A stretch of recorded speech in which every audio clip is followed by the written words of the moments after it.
A very good morning, good afternoon, good evening, depending on from where you are joining.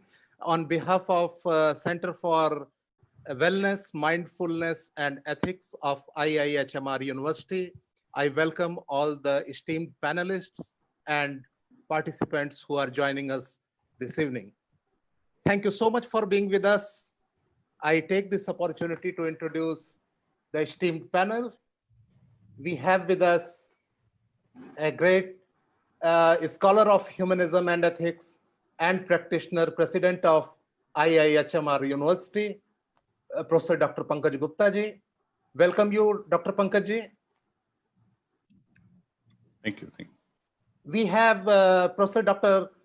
Ernst Kimakowitz, who is a fellow traveler on the path of humanistic management, co-founder of Humanistic Management Network, and also the co-organizer of today's event on behalf of IIHMR fraternity. I welcome you, Ernst. Thank you.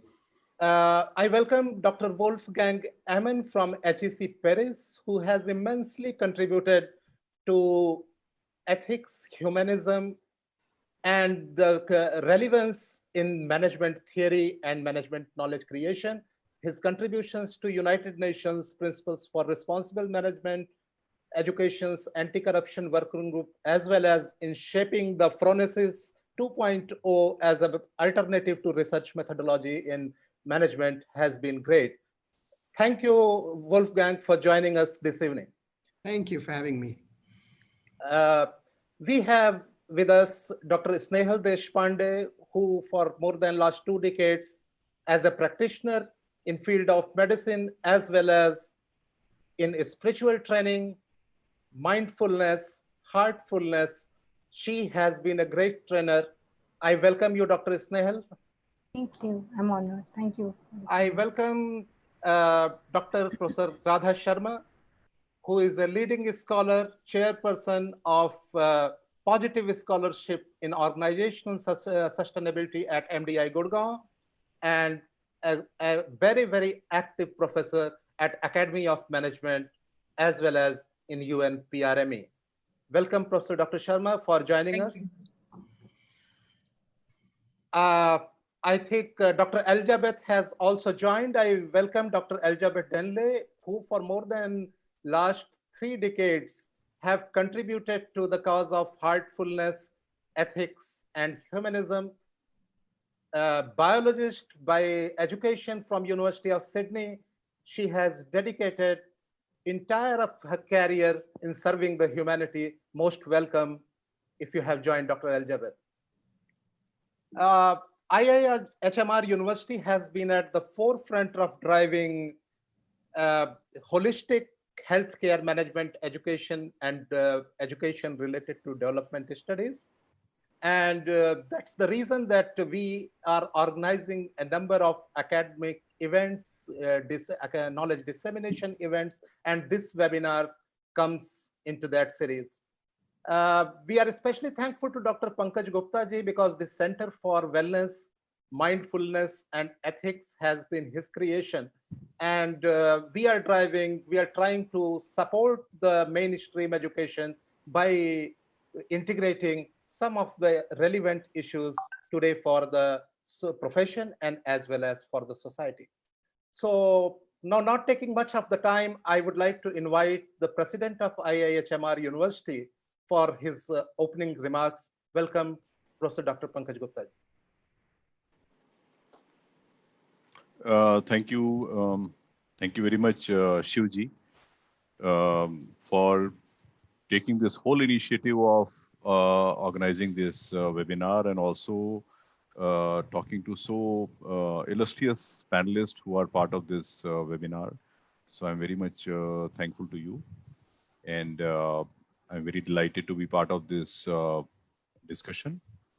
I would like to share that we are the top university in the area of healthcare management research in India. We were set up about 35 years back in active collaboration with the Johns Hopkins University. And we have always been the pioneers in the area of health management research. We have done many research projects and many work that how the healthcare and especially the public health, how we can transform and make a difference in the life of so many humans. I believe that one of the traditional view has been that, ethics and values are something which can be taught by somebody, but it has been always our belief that the values and ethics cannot be taught, but it has to be caught. So therefore, we have been engaging with a lot of practical experiences, and we have been doing work on igniting the self, not only the external journey, but also the inner journey for each and every student. We have also been lucky enough to be blessed by the Heartfulness Institute. And I'm very happy to see that today Elizabeth ji and Snehal ji are also joining. So we have embedded the whole meditation as a part of our curriculum. Rather, not only the meditation, but also the whole system of Gan, Gyan, and Dhyan have been embedded, like the music as a therapy, meditation as a therapy, and also the difference in what is a real Vidya, which can be imparted in a certain way, and what is the information which you can get by some other means. So we've been doing this work, and not only for the student, but also for the faculty. We call in India the teacher as a gurus, and the gurus are meant to be someone who are already enlightened, who are already able to remove the darkness within, and therefore they are able to light more and more lamps. So we have a Center for Ethics, Wellness, and Mindfulness, and where we have a lot of programs in this regard, including Who Am I workshop, Money to Meaning, Success to Significance, Self-Awareness and Mindful Leadership. So we believe that firstly, the student, while they are here with us, they should know the very purpose why they are here. And not only pursuing the goal of, getting just the high salary or getting a bigger brand name. They should also know that why they are here in this earth and how they can create a bigger goal, which is not only concerned with only I, me, myself, but taking some bigger mission in life, solving some bigger human problem. And in that way, you are already getting a lot of further possibility to develop oneself. Like when you look at this problem as in this corona pandemic, we also know that this crisis is also a great opportunity of bringing a lot of behavior changes and also living a more healthier and a more connected life, not maybe in a physical sense, but more online connectivity and so on.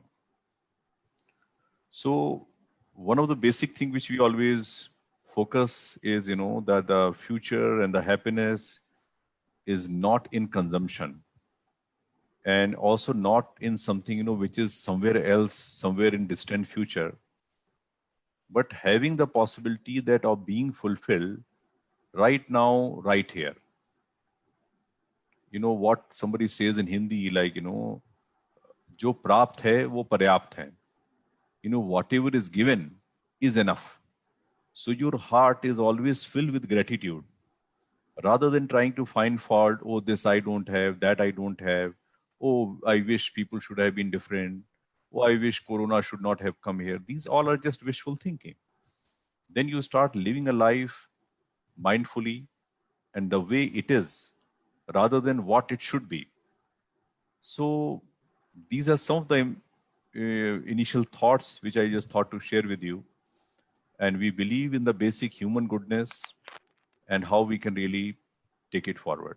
So I think I'll stop here, and maybe if Shivji give me another chance, I would like to share more thoughts on this. Thank you. Thank you so much for in such a short time summarizing everything. Thank you so much, Pankaj, for your thoughts. And before I proceed further with the questions, we have a special guest who is representing the practice side, and he comes from industry with a very rich background of more than 3 decades. He has served the companies like IBM, in a capacity of Vice President of Middle East and Africa of my Vice President HR, and he is currently involved in shaping one international HR initiative in India. I welcome you, Mr. DP Singh ji, to this panel. Thank you. Now moving to this discussion, Dr. Ernst, I have a question. Often we discuss about humanism in general terms and about humanistic thinking. But when it comes to the management practice and leadership, how do you see that what the humanistic management is all about? Is it a parallel management approach, or it is something to complement the existing management? I would appreciate if you could share some of thoughts on this. Great pleasure, of course. First of all, though, let me briefly thank you, Dr. Shiv, very much for organizing this, and also, of course, IIHMR for hosting and co-organizing today's webinar here.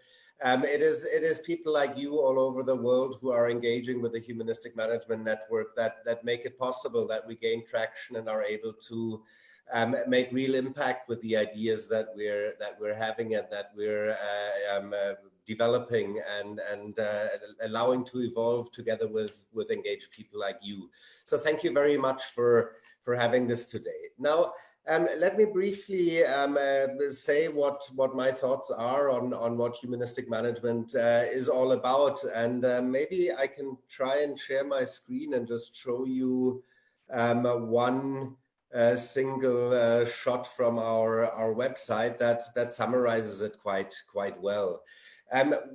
First of all, humanistic management, yes, it is complementary rather than supplementing something entirely. I think the way I'm looking at it, and what is also a differentiator between humanistic management and other sort of organizations that are trying to look for a more meaningful, a more purpose-driven way of looking at private sector organizations, is that we do not have a compliance approach. We are not based on having a checklist and you do 1, 2, 3, 4, 5 things and then everything is fine. We're viewing humanistic management much more as an offer to reflect. It's an anchor for reflection.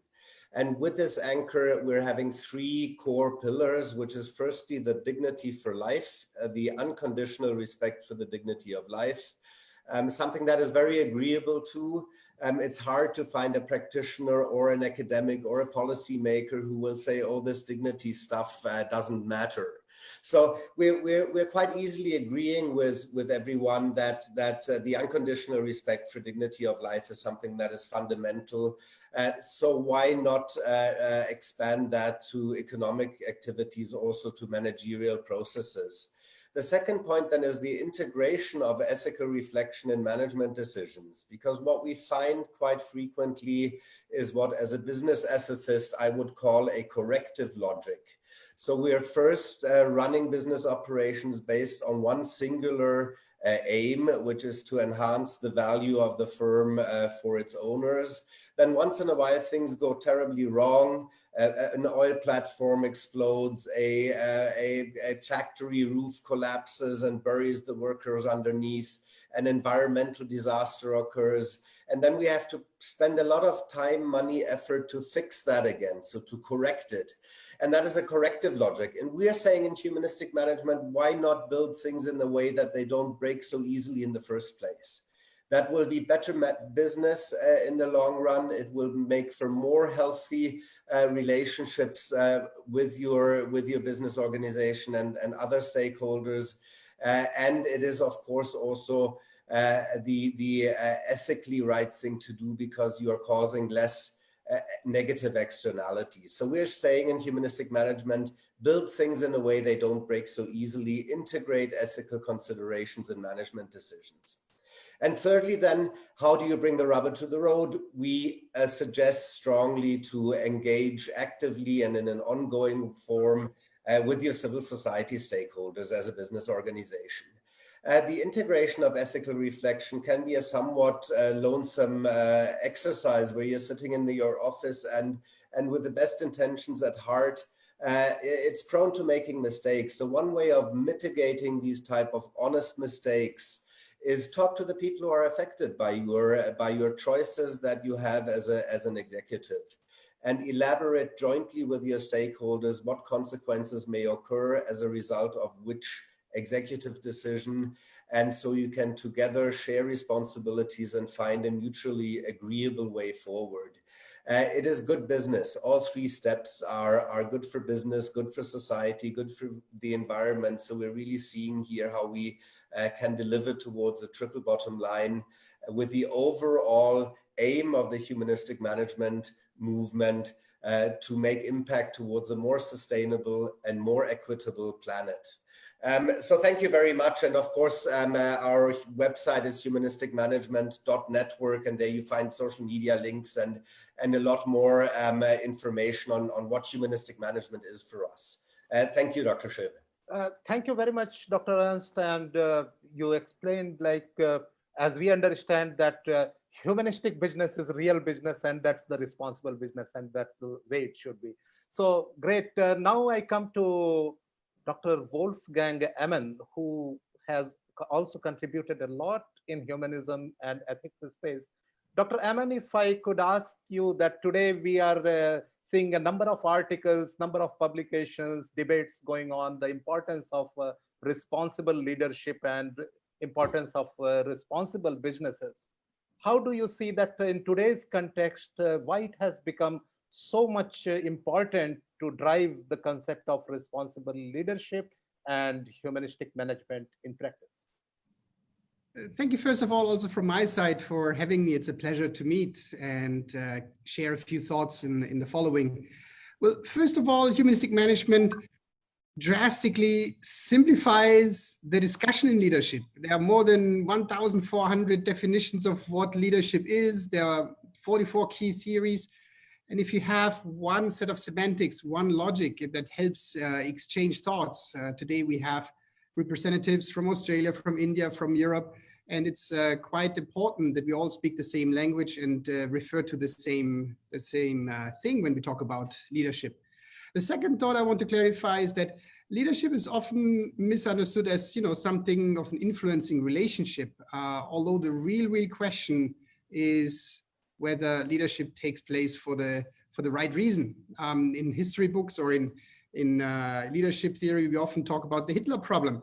Are we talking about efficiency and effectiveness, or are we talking about good leadership? And I think that this importance of good leadership is something we need to emphasize, and we need to not only emphasize, but prioritize really as the first thing we need to observe.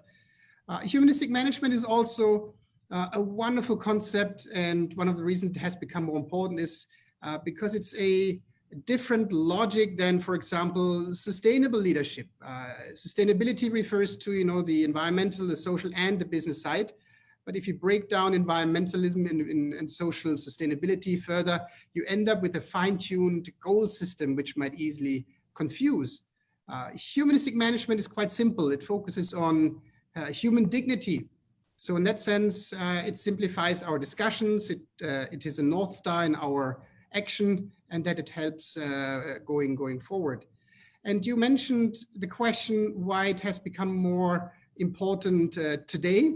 Well, we live in very special circumstances. They say that crises aggravate trends. And what we see at the moment is, in fact, the disappearance of $9 trillion in GDP. In rupees, I think it's the number 24 and then 12 zeros. It's massive. It's massive, the damage caused by the COVID crisis. And it doesn't hit everybody in the same way. It's not a democratic virus as such. It will hit the poor countries, it will hit the poor individuals more so than others. It disrupts value chains. It affects older people differently. So in that sense, we live in times with extremely unique circumstances, which makes a humanistic orientation even more important.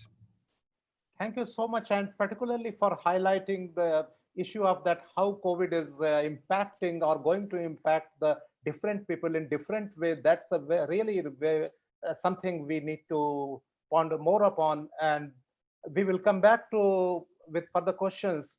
Thank you very much. Now I come to Dr. Elizabeth Denley. Dr. Elizabeth, you have devoted number of decades in the service of humanity, and you have worked for the cause of humanity. You have served people through mindfulness, heartfulness. And do you see any relationship, interconnection between mindfulness, heartfulness, humanism, and responsible leadership, what we are discussing today? Okay, thank you, Shiv. And hello, everybody. It's a joy, it's a pleasure to be here with you all. I'm very delighted. So what does it mean to be human? Because this is the crux of what we're talking about here. And to be human, if you go into literature, if you go into music, if you go into philosophy, it's always about the human heart.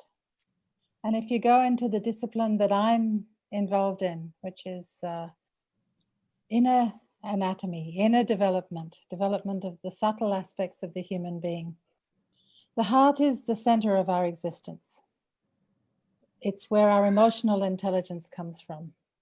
And I'm sure all of you are aware of the studies by Daniel Goleman, which are now 25 years old and very, very well established, of the importance of emotional intelligence in the business world and especially in leadership.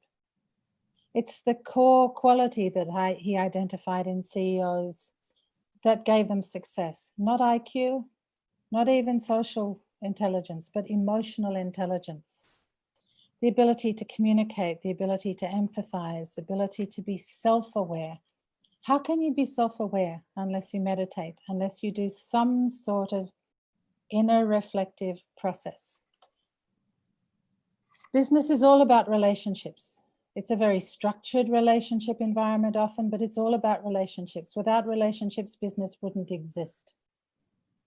And everybody knows that, who's worked in the business world, that it's fraught with landmines, but if you can't work on good relationships, then nothing will work in business. Ethics also. Our two doctors spoke about ethics. Where do our ethics come from? They're our value system. They're our conscience, you can say. And this only comes by developing, evolving the qualities of the heart. You know, yoga has many texts on all this, going back thousands of years, 10,000 years, 12,000 years. It's all been well documented. There, what is called human dignity are the noble qualities, the niyamas in yoga, which are so highly regarded, and the ability to let go of all the negative qualities, the negative tendencies that we have as human beings. So how do mindfulness and heartfulness fit into this? Mindfulness is a very, very effective practice in being able to develop self-awareness, self-compassion, being able to stop and observe your thoughts. Can you imagine being a leader and not having this quality of being able to observe what's going on inside yourself? In yoga, it's the first part of what is called pratyahara, your ability to disassociate from the outside world and simply use your mind as a tool for self-evaluation, for continuous improvement, which of course is again another quality of leadership. Heartfulness takes it to the next level. Heartfulness looks at the whole of the spectrum of yoga, of what we call Ashtanga yoga, which is all about character development, physical well-being, posture, breathing, the pranayama side of it, the ability to focus senses, focus inwards, bring all our scattered thinking down to one single thought process to be able to concentrate well. And then, of course, to go to deeper levels of consciousness, both the superconscious and the subconscious, and be able to use the whole spectrum of the mind in a very, very different way. So for me, these skills are totally interrelated. You know, I've been practicing heartfulness for over 30 years, and I find that as a leader, when I was working in the management field as a CEO, decision-making was easy. Why? Because I could stop, I could go inside, I could observe my thoughts, I could go deeper into the heart, find the root of my conscious, find my humanistic center, you can say, and work from that place. So yes, I think we work together in what we're trying to do. Thank you. Thank you very much for establishing this connection between the individual and the practice.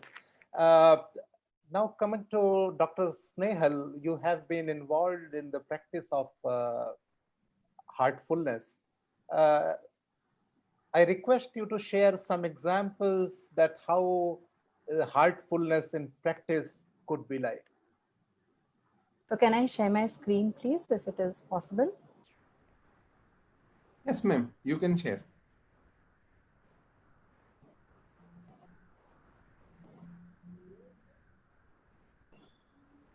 Is it visible? Yes. Yeah. So the topic for today is humanism, a drive for responsible leadership in healthcare sector. Now, when we are looking at the term humanism, as I looked into it, the origins come from Italy, and it is a system of education and modern inquiry. Now, when we are thinking of us being humans and us being leaders, these are important concepts when we are looking at the pandemic as today. We're living in a phase of uncertainty, and we are really not knowing what it is, what we are looking at, whether it is conquerable or what. So this, when I looked at this, and one of the most important quotations or very encouraging quotations came in from Satya Nadella, where he said that one truth that brings me comfort is just as this virus has no borders, its cure also has no borders. We are all in this together as a global community, and this is very much as a leader or all in this field, we should understand that we are all in this together as a global community. And the best way I have found to get past this anxiety is to focus on what I can do each day to make a small difference. So we are, everyone who makes a difference to the world in their own little ways is a leader. So looking at what heartfulness is, heartfulness practices are a part of lifestyle. It is a path that facilitates us to continually empty our hearts. And as Dr. Elizabeth rightfully pointed out, it is the heart. Suppose you're not comfortable. You don't say, I'm not comfortable here. You're not comfortable here in your heart. Your heart says that something is going wrong. So heartfulness is a path that facilitates us to continually empty our hearts of complexities and keep filling them with purity, light, and love. When we are looking at leadership as a part of heartfulness and what heartfulness does or gives us to become a good leader, these are a lot of spectrum which we look at. We have our own inner condition, which is very stable, which is there with us. Based on our peer group and our friends and the society, we build our outer behaviors, the trust and relationships, as Dr. Elizabeth rightly pointed out. We also look at our reputation, influences, and outcomes. So by following the practices of heartfulness, we look at our own mind. We learn to identify our mind. What is in that mind? We learn to identify our ego and separate it from us. It gives us the choices and the strategies to develop as a leader and look at the ecosystem and the outcomes which we offer to the ecosystem. So as we look nowadays, the pandemic is an end result because we have felt that we are owners of the ecosystem, and rightfully we should be a part of the ecosystem. So heartfulness offers these practices. These are the practices which is a lifestyle. It is we start in the morning by a prayer and meditation and end in the night with the prayer. So these are round 24/7. It is not just one practice. Needless to say, this is not in the scope to explain all the practices, but yes, in the small diagram, we start by aligning ourselves in the morning, go on to carrying that condition during the day as a leader and spreading that joy and happiness which meditation has given us to everyone whom we are coming in touch with. And at the end of the day, as we come back home, what all baggages we are carrying within ourselves, we just keep it off by the process called cleaning. So these are, in short, the heartfulness practices. Thank you. Thank you very much for sharing these examples, which I'm sure would help us better to connect that what we are discussing about. Now we have from practice side, Mr. DP Singh ji, and I come to you. Could you please share from industry perspective, how do you see the applicability of humanistic management or responsible leadership when you look at industry scenario? Thank you. And, I must admit that so far, whatever has been spoken, and it's really music to ears, but there's some parts of it, maybe I had missed it in my life of 40 years in the corporate world, especially on the heartfulness. But having said that, let me just say that, and everybody's talking about COVID. Actually, we are all in the same storm, but we happen to be in different boats. So the storm is same, the boat is different. So therefore, the responses that we will take would be somewhat different to that, right? But all the recent studies which are happening, and they're coming out, are indicating that the world is open for a reset. So COVID-19 actually has provided an opportunity for us to reflect of how we work, what should we work, what is the meaning, of what all we do. So when from an industry perspective, let me say there is no doubt that success story of the whole market economies, right? The market economy does produce certain impacts, and those cannot be ignored. So they have to be looked into. The attention or the focus of the leadership to continue to do more with less still stays. The focus on productivity hasn't gone by, even if there was COVID, because studies are also, and I've done one study across 298 respondents, and productivity was one of the questions. So even as a corporate guy, I'm looking at productivity. However, the difference when we talk about humanistic management is when we start looking at our talent, not as a resource. So we do talk about HRM, human resource management, and I saw one of the questions coming on the screen that how is human resource management different from humanistic management? I think the word resource, the moment you use the word resource, you start looking at people with a different eye. But when you start looking at people who need to be empowered, who need to be enabled to achieve outcomes and goals which will, in the ultimate, benefit the society, and definitely as a byproduct, I am going to get profit out of it. So rather than focusing at profit as an end goal, I look at the development of the society by taking certain efforts, bringing out certain solutions, which help me make profit, but it is meant the work and the goal was to do something for the society, to solve some problems for the society.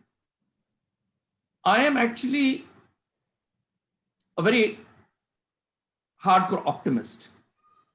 And I am very, very optimistic that the world is now, with the reset and otherwise, has been on the right track for some time. We have been talking about reverse pyramid, which says that the leadership is all about servicing your employees.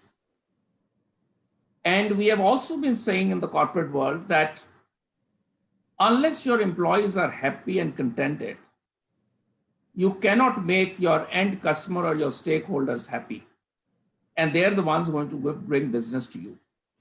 So there has been a tremendous shift that has happened over the last few years where we are talking about happiness quotient. We are talking about high degree of employee engagement. We are talking about employee experience. And frankly, this has come about because of the growth of the service industry in a very big way. I'm also very optimistic because, there was a study done on Indian business leaders, and the top 10 or 15 most successful business houses, when the leaders were reached out to ask what legacy they would like to leave, the answer was, A, I need to be known as that I was a transformational leader. And the second they say is, I want to be known that I was responsible for enriching the lives of my employees through their personal development and as well as helping them reflect or work on their strengths.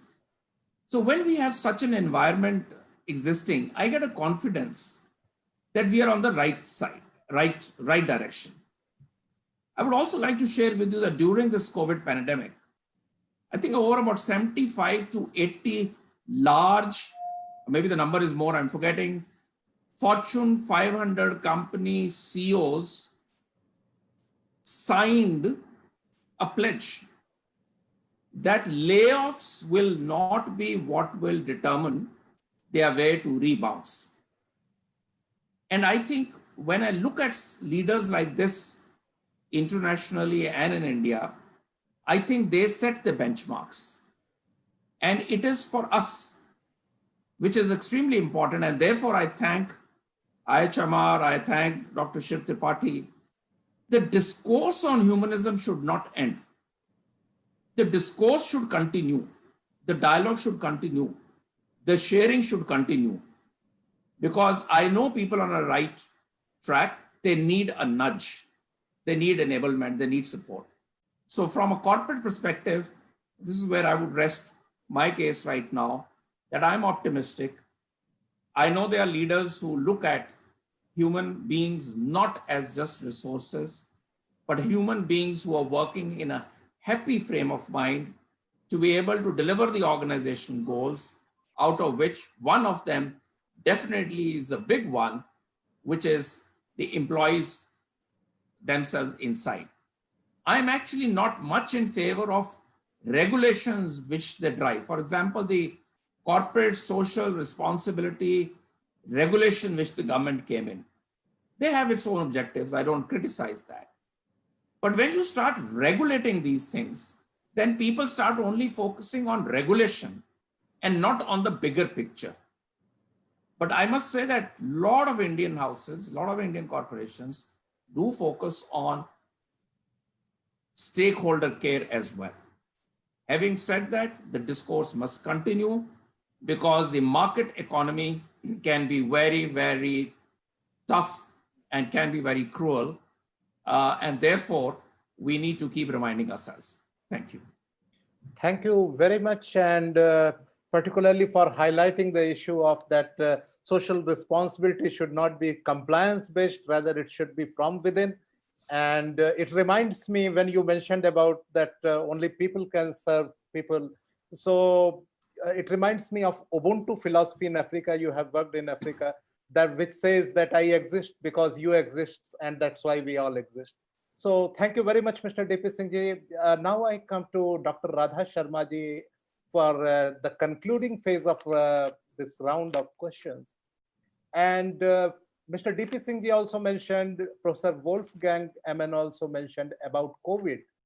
How do you say the changes which may happen in industry, and particularly from the perspective of humanistic management, how do you see that industries are prepared for adopting these things, or it is just what we are discussing? What's your critical observation about this? Thanks. At the outset, I would like to congratulate the organizers, IIHMR and Humanistic Management Network, for organizing this webinar and giving me this opportunity. Before I answer your question, Professor Shiv Tripathi, I'm reminded of some of my research on the topics that were being discussed here. One is on spiritual humanistic ideology for sustainable leadership.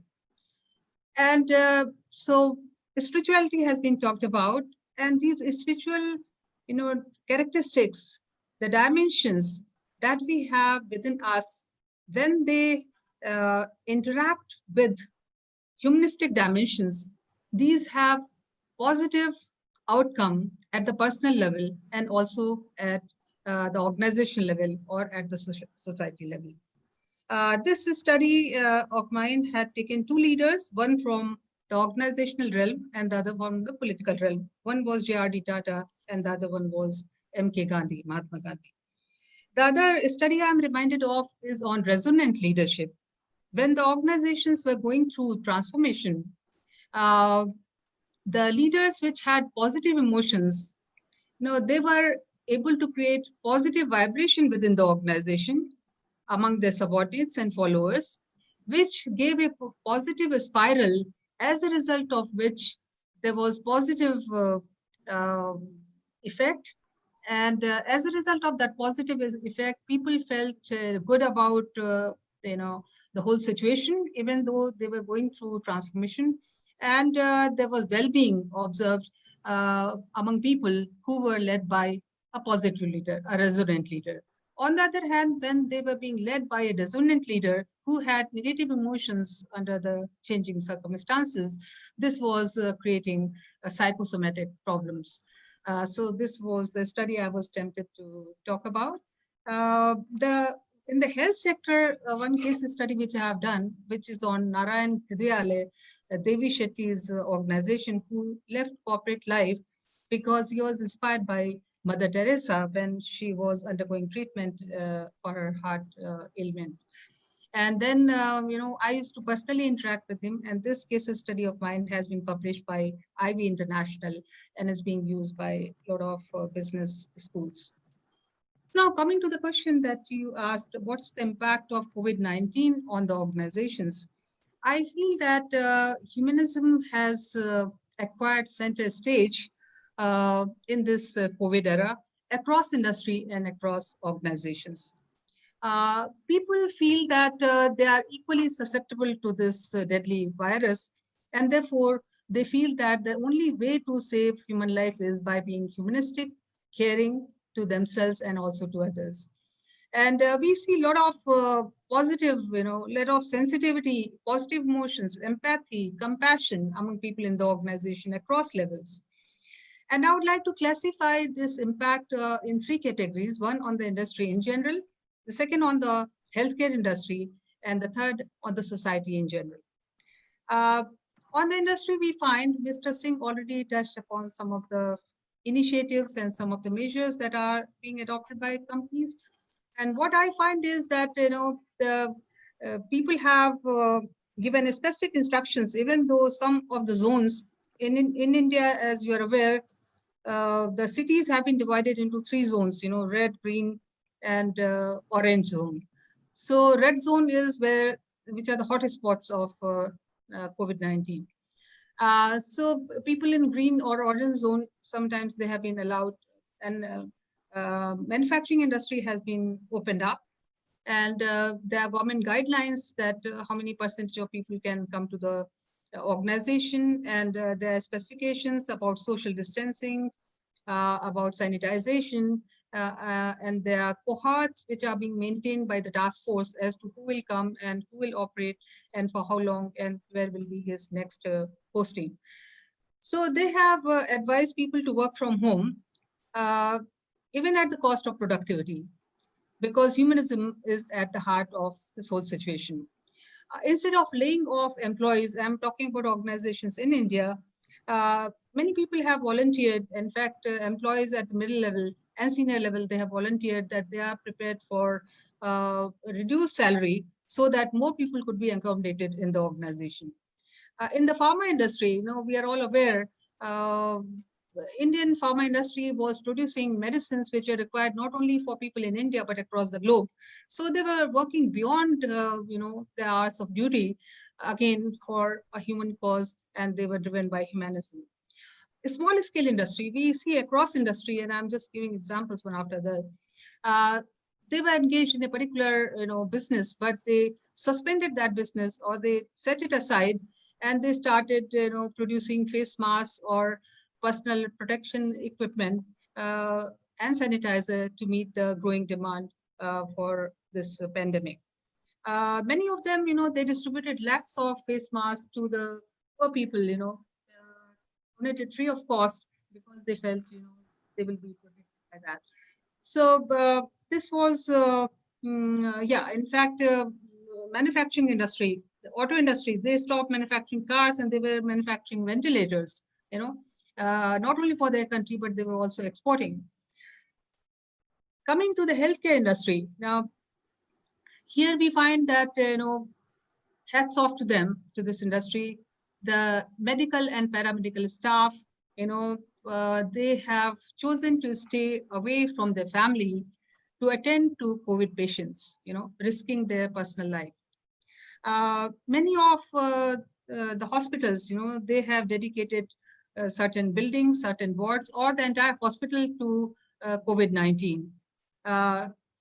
Then doctors and paramedics, they have been going to the community for large scale testing, again risking themselves and their life and their family members.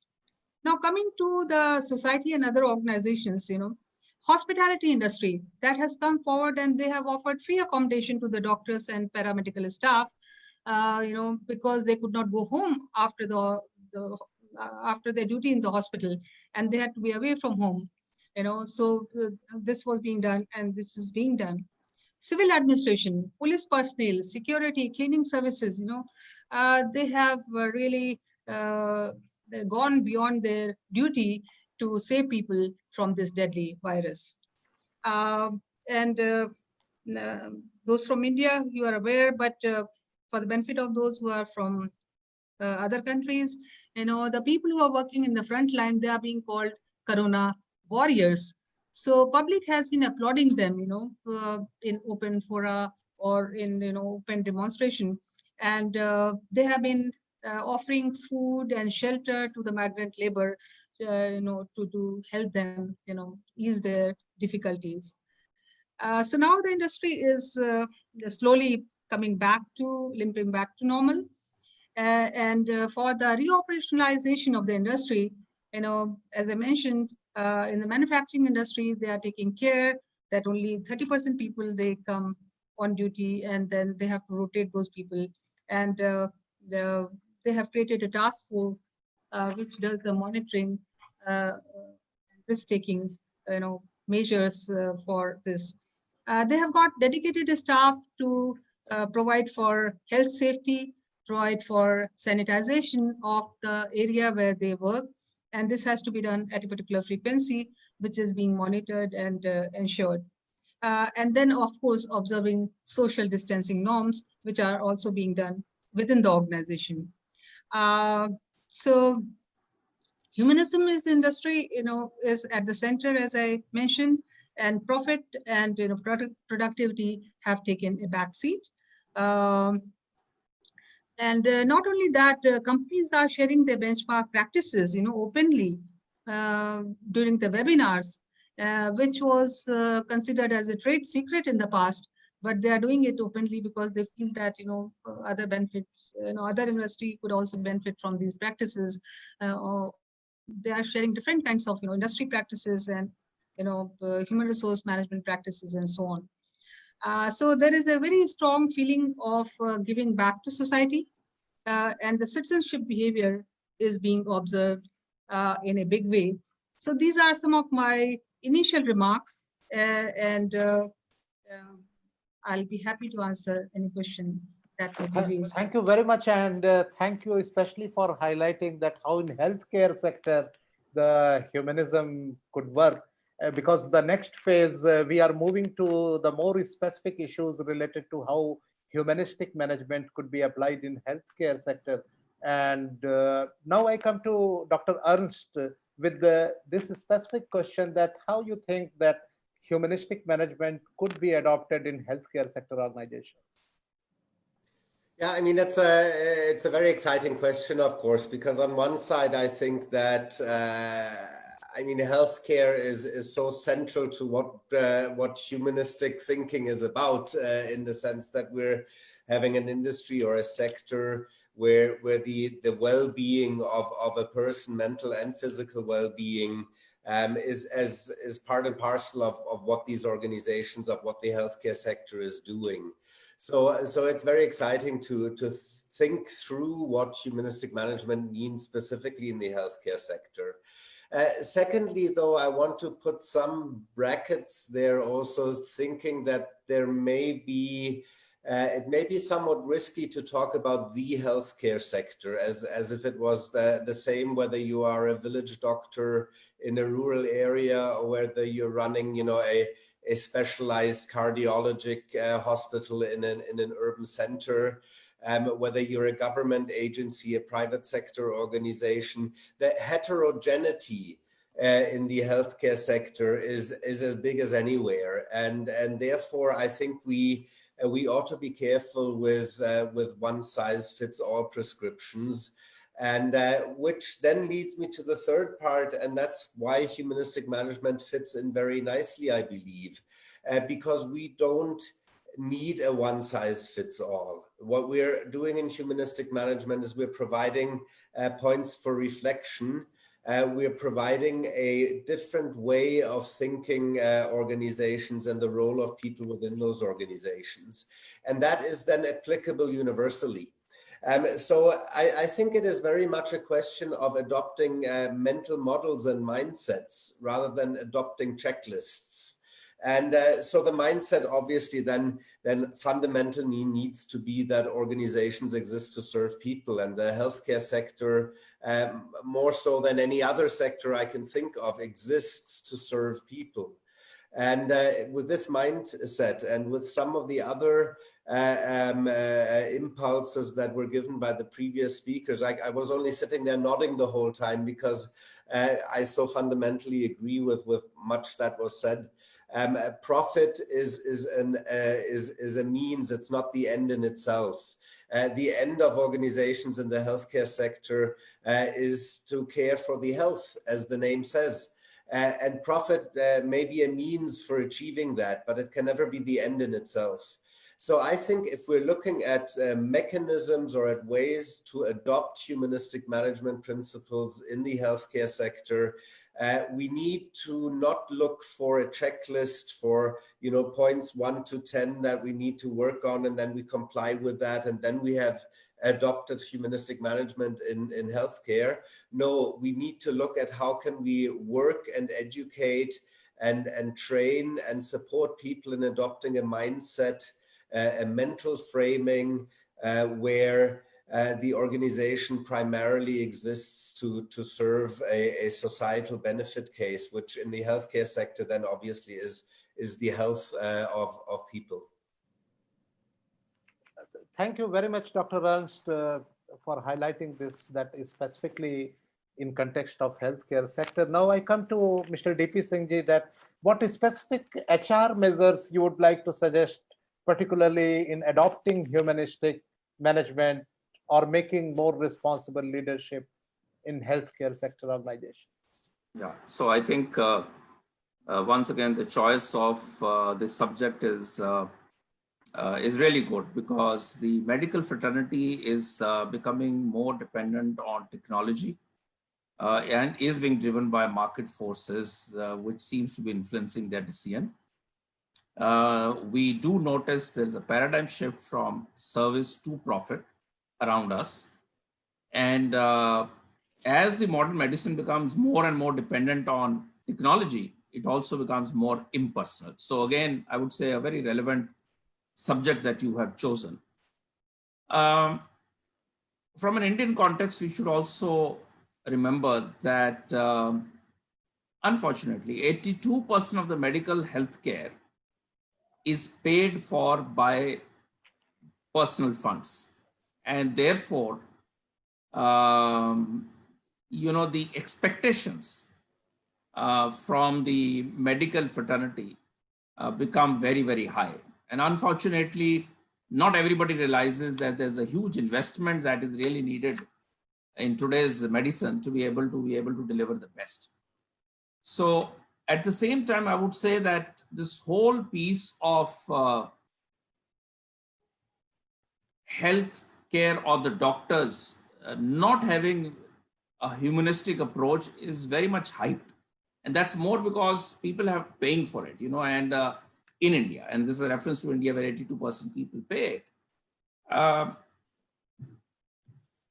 But by and large, right? Our doctors are very good.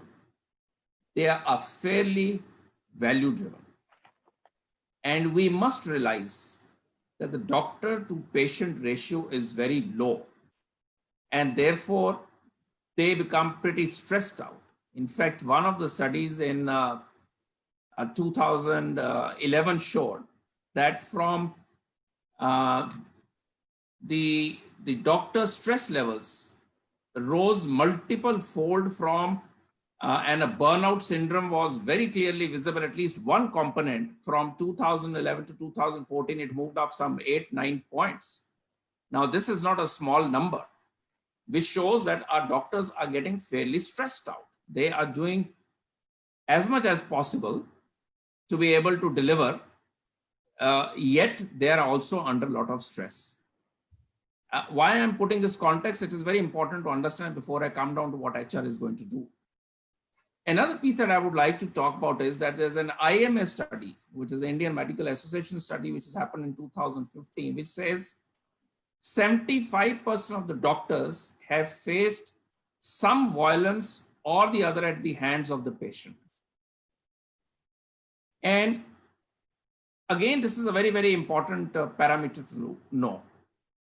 The unfortunate part is that over the years and many years, even after independence, the government has not considered health as a means for human development or well-being of the society. If they were to do that and put massive, effort under this kind of stress, this kind of violence, this kind of pressure on the doctors would possibly be reduced. Now, having said that, what is it that the HR in large hospitals or in medium-sized hospitals where HR as a function is there, or leader doctors where HR function is not there, what do they need to do? So a couple of things that I would share from my experiences. I think more important is each of these health service providers need to have the values that will drive their organization. If they don't have it, they need to bring this out very clearly in discussion with their leaders. And the values are the ones which need to tie everybody together, not necessarily the processes or the rules, because I again say, when you have a process, you have a rule, you also find a way to break the rule. And there will always be ways to bypass a process. But if it is based on values, then you drive the outcomes based on that. The second thing that I will tell the HR and the leaders there is to leverage technology. When you leverage technology, one, it brings in a fair amount of transparency. The second is it rehumanizes time. Please understand, rehumanizes time, thereby freeing the expert or the individual or the doctor or the patient caregiver to focus on something which is far more important as a human activity. So I think that's another piece that I would recommend. Not because I come from a technology IBM background, but this is what will actually lead to it. And we've seen how technology helps.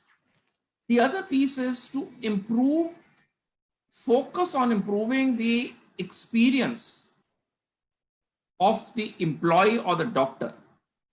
The more experience of a doctor or employee improves, the more engaged they become, the better is the service that they give to their patient or their clients.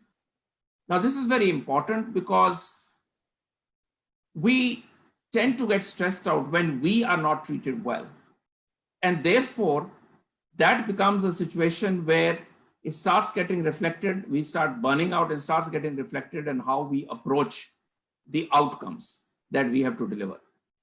So I am of the view that if we have to follow these steps, if the HR was to follow the steps, if leaders were to follow this step, they would really have a very strong outcome. And lastly, reward outcomes based on the means that were used to drive. That is, the values were leveraged to drive your outcomes. The rewards should be based on that and not purely a number which somebody has achieved. So this is what would be my advice to the human resource function. Thank you very much for very powerful and very specific suggestions on the HR interventions. Although we are, I think, already touching the time, but still we will continue. And I apologize for this, but I think in next 15 to 20 minutes we can conclude. So all the participants and all the panelists, please stay with us for next few minutes more. Professor Wolfgang Amann, you have worked on international strategy, you have worked on international business. Do you see that this humanistic management could also be useful in driving the integration of global healthcare value chain? Absolutely, absolutely. But this is probably more of a midterm perspective, because short term, the motto will probably be survive locally. Just to share a brief anecdote, I took my son to the hospital the other day, but they couldn't do the operation because the medication wasn't there. It was stuck at the border and international supplies were cut. So quite naturally in these days, international supply chains are interrupted, and the way governments have been responding to the current crisis is by severe forms of nationalism and populism, and playing a game, we win, you lose, instead of trying to find a better game. And the same happens not only on the governmental level, but also on the corporate level. You might have heard of French Sanofi, who got funding from the US, promising therefore exports of medication will go first to the US. At the same time, the company organized funding from the EU, saying, well, it's an EU company, give us funding. And then there was a lack of integrity. On the one side, promising priority treatment to the Americans, and on the other side, trying to be a European company. So humanistic management would reinforce being full of much more integrity than this is the case. We've seen other companies emerging that sell rubbish masks, making a short-term profit, forgetting the midterm benefit.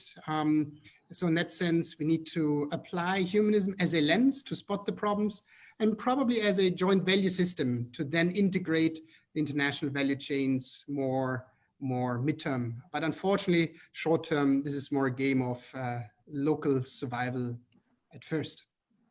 Thank you very much, Dr. Amann. Dr. Elizabeth, would you like to suggest any specific intervention which, in your opinion, can help in making healthcare sector managers more responsible? Okay, thank you, Shiv. So just listening to the conversation, what are the words that have come up? Stress, fear, anxiety, burnout. And so when you look at both the medical professionals and the talk of compassion burnout and just general burnout, especially under the stress of COVID, as well as patients and what they're going through and what their families are going through, we're dealing with all the well-known sympathetic nervous system stress responses. We're dealing with whole environments that are under chronic stress levels just because of the nature of the service industry. And as a result of that, people often talk about compassion burnout in the medical field.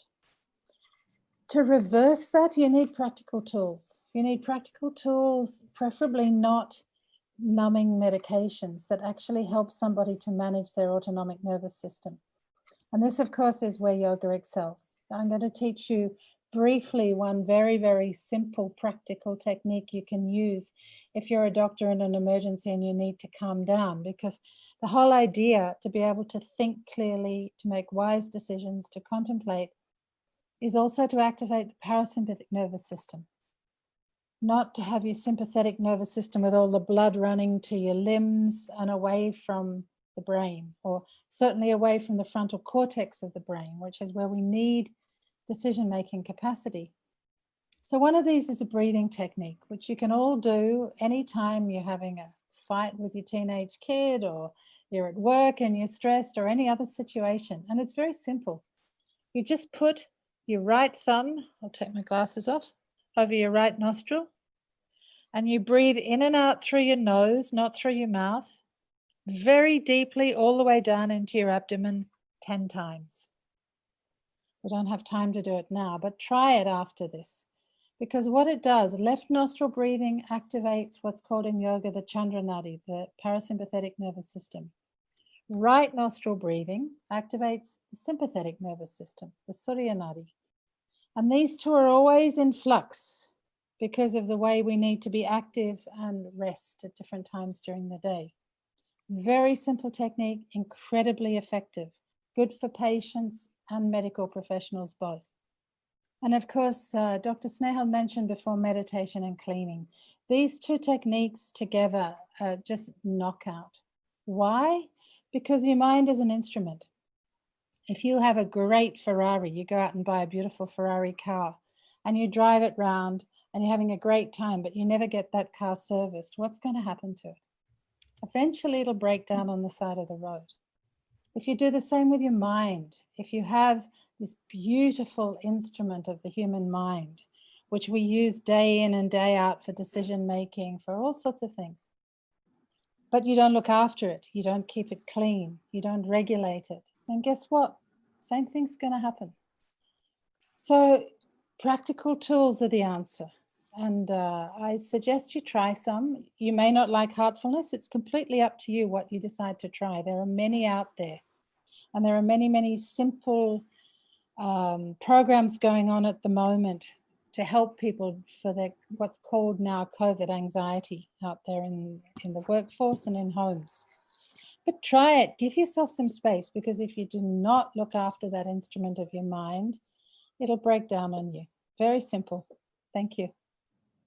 Thank you very much, Dr. Aljaved. And now I come to Dr. Snehal, that because you have worked in healthcare sector, would you like to share any experience that when you saw that heartfulness approach has helped in enhancing the effectiveness of leadership effectiveness in healthcare sector particularly?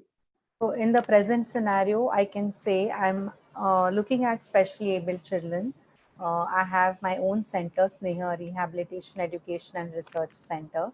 And it has been very difficult for this population to come to terms with what is happening. There is a balance which needs to be maintained where they need therapy and where we can't offer them therapy because of the current situation. But yes, it has given me that confidence in myself to remain aligned and to start giving them appropriate guidance on the using technology, number one, and number two, we have started back in our hospital giving them therapy. So many of the healthcare professionals, as mentioned, were in a state of anxiety, frenzy. What happens if I get it? So this heartfulness practices have made me confident, have made me aligned, have given me the necessary tools to look at myself first, because this is a situation where you yourself have to become aligned and strong so that you can help everyone else in your team and in your surroundings. So that's what I can say about what has happened to me. And I would like to share in just one slide. So these are the affirmations which we follow. I am calm, clear, and confident with my words and deeds. I'm happy, joyful, and grateful for all my life experiences. I am becoming more empathetic, compassionate, and loving. I'm balanced and I meditate. So the end result of what heartfulness has given me is just this. Thank you. Thank you very much. Now we come to end of this panel, formal question and panel discussion part of this. In the first phase, we touched upon relationship between the responsible leadership and humanism, how humanistic management approach could be a driver for this. And then we tried to look into the specific healthcare sector examples that, okay, what could be some ways how we can drive it in healthcare sector.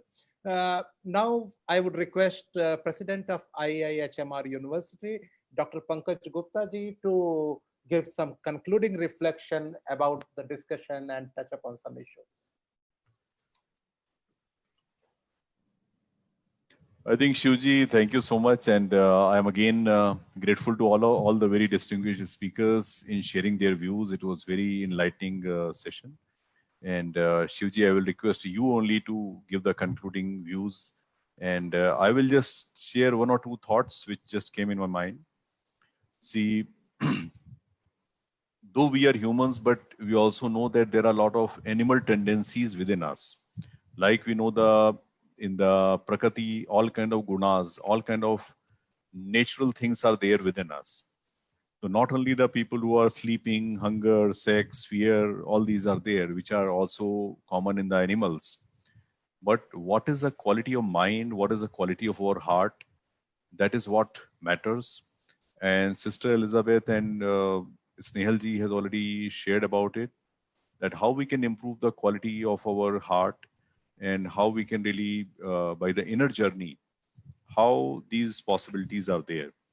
But you see what happens, the real thing, the real impediment towards, even Radha ji was sharing about during this pandemic situation, how to handle the layoff and other situations. Is it really humanistic or what? So main thing is that in order to handle the fear, greed, anxiety, the basic thing that who am I? That realization is very, very important. And for that, whether you are a normal human being or you are that, or it all depends on your own level of self-awareness. So therefore, the inner journey is very, very important to let you know that you are not like a helpless creature, but you are something else. So that is my first point. And second is for the healthcare workers, we know that empathy and sambhav, samvedna, and seva, these three S are very important. That means the empathy, having the same feeling, and also the dedication of the service. For that, one has to really expand one's own concept of self. That I may still think about I, me, my family as my core. But as you keep expanding yourself, then you see that even your city and your country and the whole world becomes your own. And many times, because we are a premier healthcare management research institution, so we know that many times we face issues where a lot of violence happening to the healthcare professionals and other issues are there. And sometimes you have to just keep working hard without any so-called intrinsic material or that kind of motivation theories, what to say. So it is only your inner drive to serve the another human being. That is what is the real driver. And therefore, concept from I to we, that is how illness to wellness. That is the second thing I'd like to say, that as we're moving from I to we, so the illness convert into the wellness.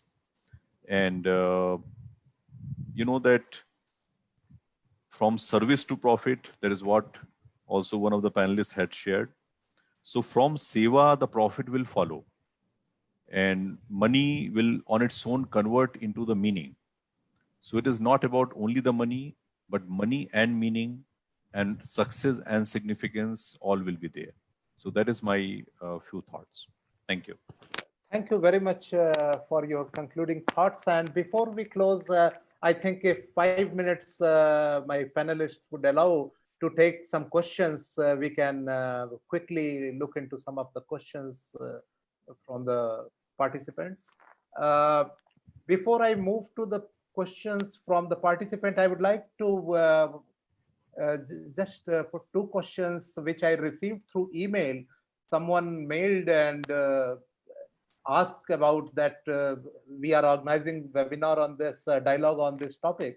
So one of first question is that how far is it justified that the government of Spain nationalized its private healthcare setup, thereby invoking similar demands across the globe? Is private healthcare sector incompetent for humanistic management? So it's a very, very sharp question coming. So any one of you who would like to respond to this?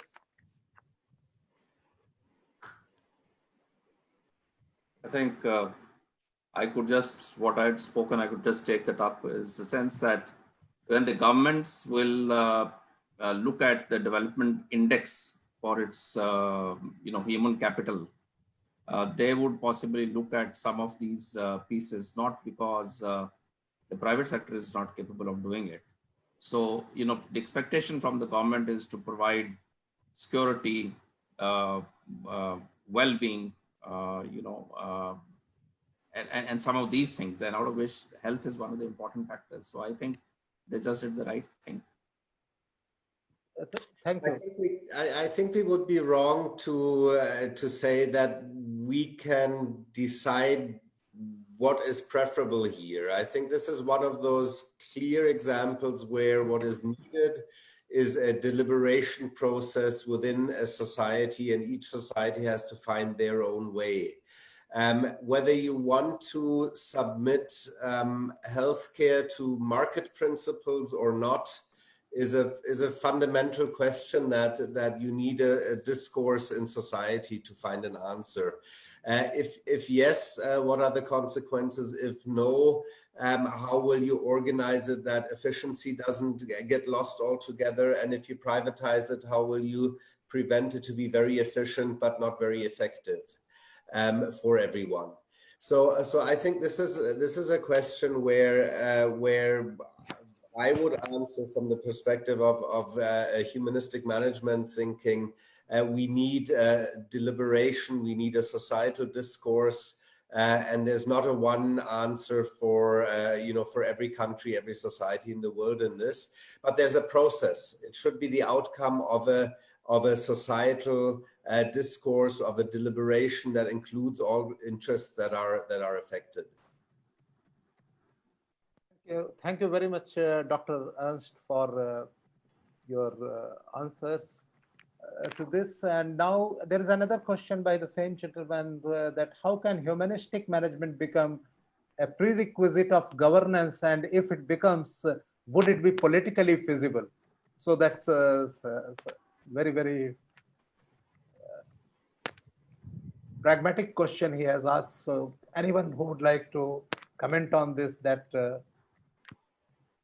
I may? Yeah, please. If you can.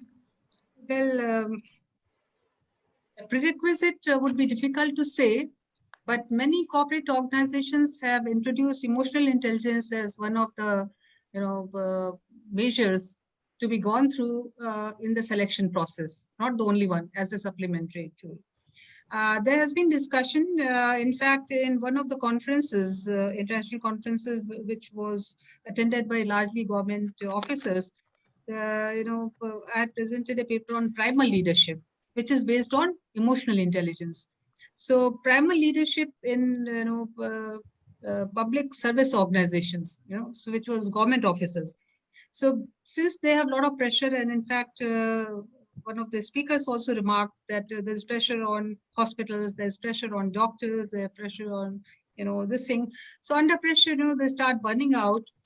So therefore, emotional intelligence mediates burnout. In fact, this is one of my researches which I had done, that it can prevent the onset of burnout.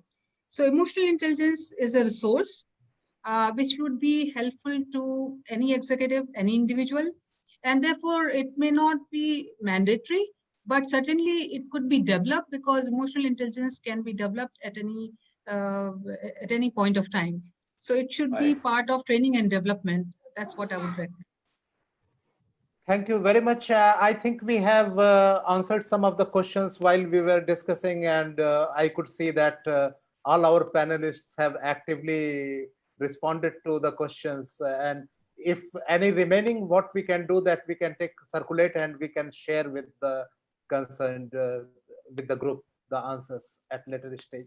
So with this, we come to end of this panel discussion. I'm thankful to all our esteemed panelists who took time to join us this evening.